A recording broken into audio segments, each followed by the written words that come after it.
What are acrylics? Acrylic paint is a water-based, fast-drying paint made of tiny particles of plastic, acrylic, resin, and pigment. An acrylic resin is a thermoplastic substance.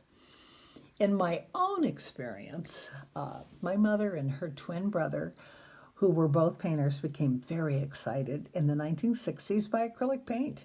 It was very different from oil paint, and it mixes with water, dries quickly, and today we value it because it's less toxic.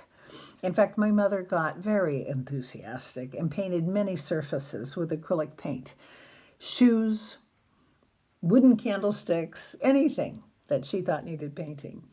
So among my early experiences beyond watercolor and tempera were with acrylic. My dad would cut up a huge masonite board, a 4-foot by 8-foot board, into tiny pieces. My mother would teach me to to paint them with a latex white acrylic house paint, sand it down, and create a little painting. And as a teenager, I began experimenting with oil paint, which I do love for their yummy, creamy texture. However, in the past 20 years, I've discovered that there are excellent quality acrylic paints and palettes which will keep your paints wet longer. This was always a problem in the desert, and today I paint almost exclusively with acrylics. The ability to have it dry quickly and to be able to change your painting on a whim appeals to me.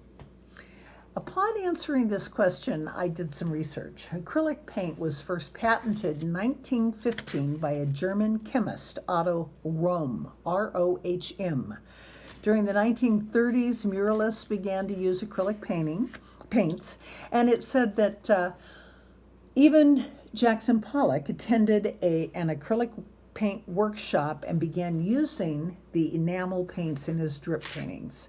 Since then, many painters have continued with acrylic paint.